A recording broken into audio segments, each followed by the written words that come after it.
Hey, what up, fellas? A little music in the background for you. No real theme. Just a cool song.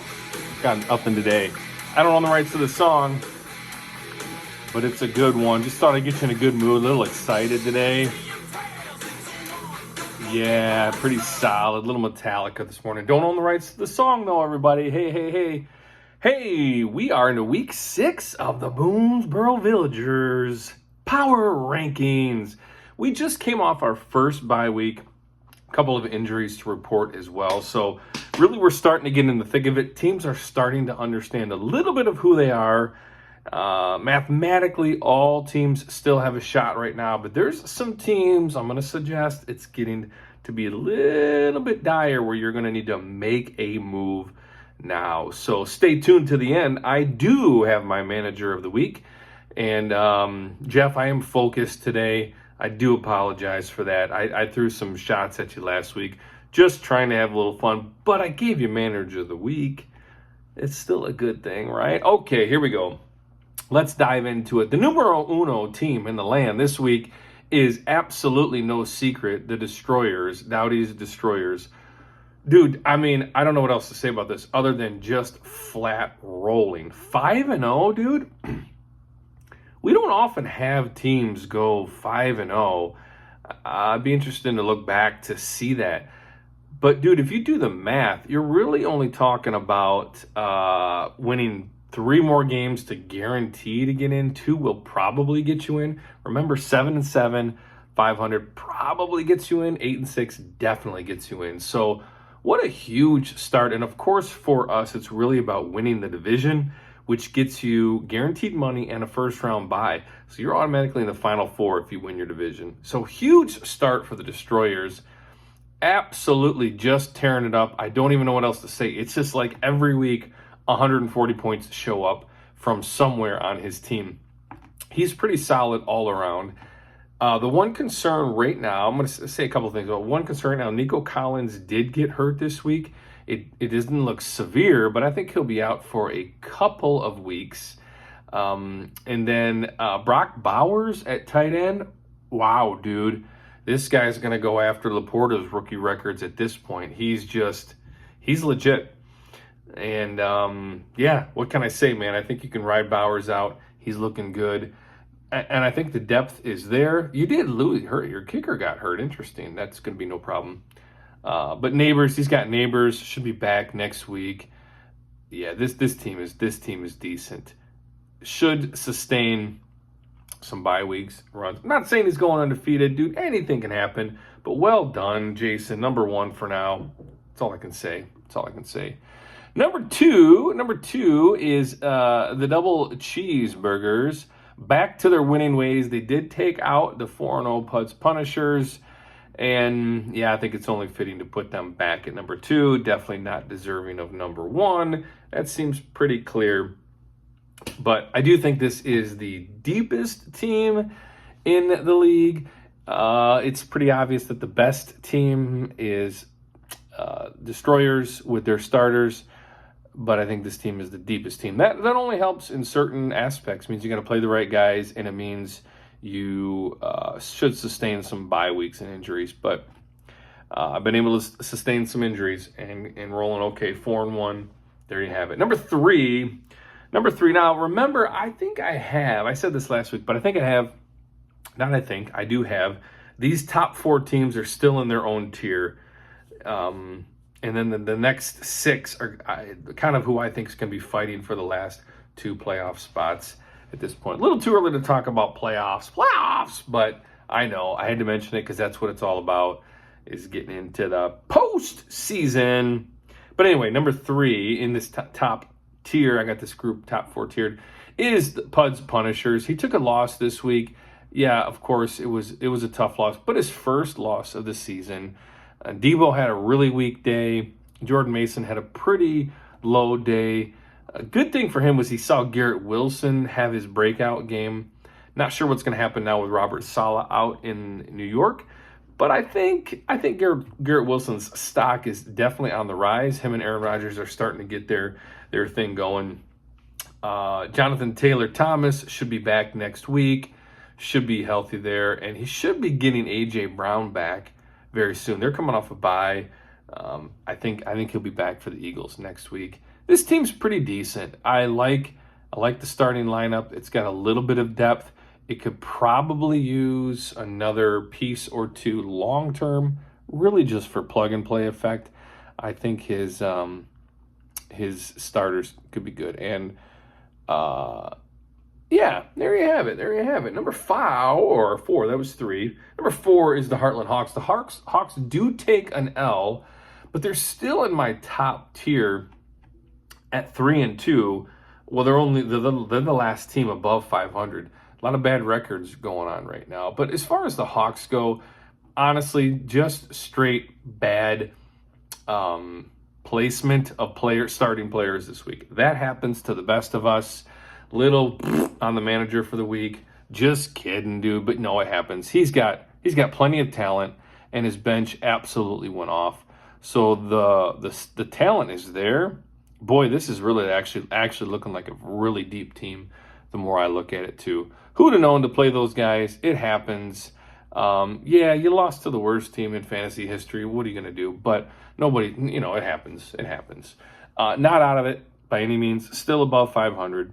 Certainly looking like a playoff team, and in my top tier. Kyren Williams, he had probably the best, I think I said this before, probably the best value in our value draft, kind of at like either 19 or 20.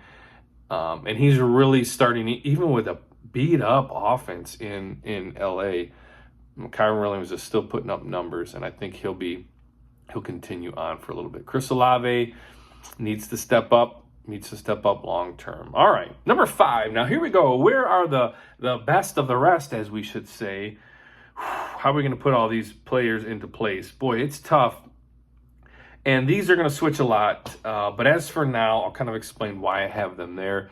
The number 5 team is GOP. GOP did take a loss this week, so you might think you'd have them down. But if I'm looking at these bottom tier teams, the best of the rest, we'll call them, I still think this is the best lineup, the best starting lineup, and I like his addition of Kareem Hunt, so I got to give props to that. Kareem Hunt, huge night last night. He might be a decent fantasy player. What is this, 2017? Geesh. Stephon Diggs should go up a little bit with Nico Hurt. Breece Hall's had some off and on weeks, but he'll be fine. Brandon Ayuk starting to step it up. I think he's going to become Brock Purdy, if he isn't already Brock Purdy's top target for the rest of the season. The team, the roster's pretty decent. He's just really got to put wins together. Yeah, he benched Kerry Kittle, and by Kerry I mean, what's his name? George Kittle. Kerry Kittle. I remember him. All right, but anyways, decent team. Who did he put? Freiermuth over him. Okay, whatever. There you have it. Gopskis. Number 5. Number 6. Number 6 is the Meemaws. The Meemaws, good win, dude. Good win this week. I mean, the difference between 2-3 and 1-4 feels pretty huge. Pretty huge at the moment. So I'm going to give props to the Meemaws for a big win. I'm not in love with the roster top to bottom. Marvin Harrison obviously is an enormous talent, and the guy's going to have a great career. Really inconsistent as a fantasy player in Arizona. I don't even know what to make of that team. Like, they look like garbage, hot garbage, and they go out and beat San Francisco with some weird plays. So, yeesh, I don't know. Good to see Joe Burrow throw for 1 million yards. That was nice for him. Bijan should be fine. James Conner's been good. James Cook pretty good too. I could stand some wide receivers. A.J. Brown, who was I just talking about? Oh, it was Amon-Ra St. Brown. My bad, Puds Punishers. That was Amon-Ra St. Brown, right? He'll be back. A.J. Brown should be back for the Meemaws. But he really needs probably another wide receiver to step it up long term. Who is that? Pierce in Indy? Maybe. Quentin Johnson? Maybe. That's all he's got. It's one of those two guys. So it ain't Odell Beckham. I'm going to tell you that. All right. Number 7 is Saquon Jin. Also similar to the Meemaws. Huge win. I mean, a season-saving win. When you go from potential 1-4 to 2-3. That's huge. I mean, that's might be the difference in the mental thing of like, do I buy or sell at this point? All right, Patrick Mahomes going to end up being the dang GOAT. Let's be honest, if not number 2. But it's and the Chiefs keep winning, but his fantasy numbers are not good at all. Jamar Chase, huge week. He blew up like we all know he's capable of. Rashid Shaheed, is that his name? Big week in the win. And yeah, you picked up a kicker, good move. How did he get 0 points? He got a goosey? Huh. Didn't watch the game, don't know what happened. That is interesting. All right.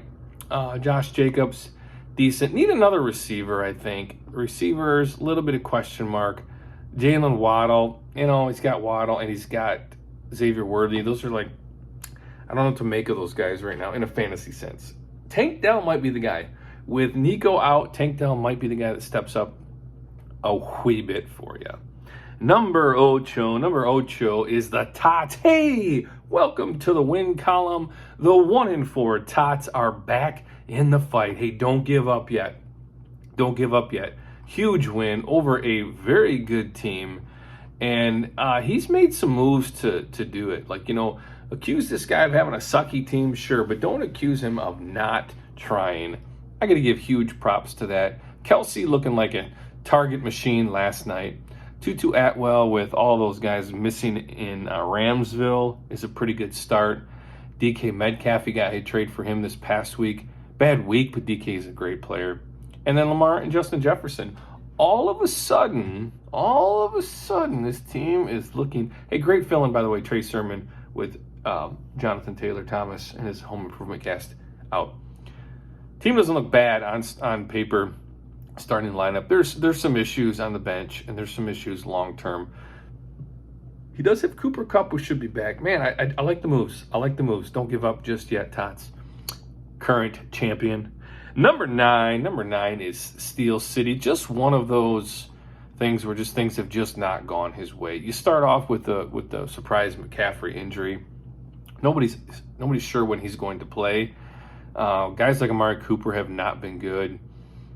Jordan Addison is okay. Aaron Jones is now injured. Brian Robinson Jr. in Washington, decent player.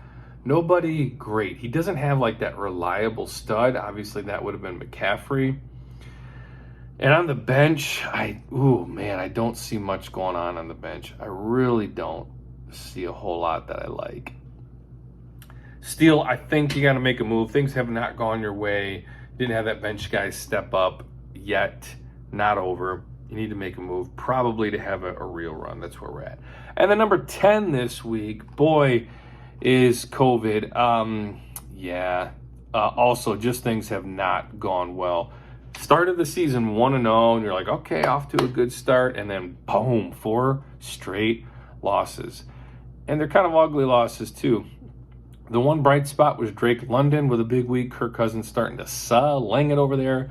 But you got a Chain who got injured. And he's got Tyreek Hill. I just don't like, I've said this probably every dang week, I just don't like the Dolphins offense without a real quarterback there. So there's just, who knows what's happening. Whittington, good pickup in Ramsville. I think he got injured at the end of the game.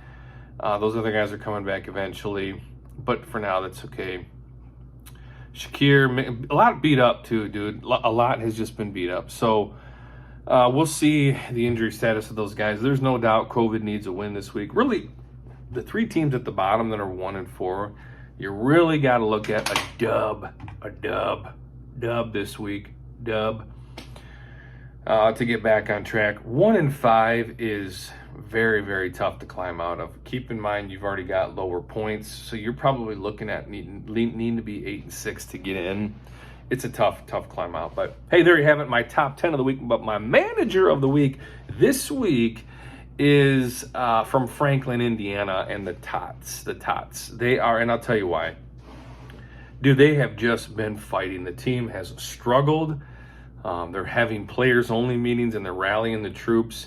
They are mortgaging their future to win now, or to try to win now.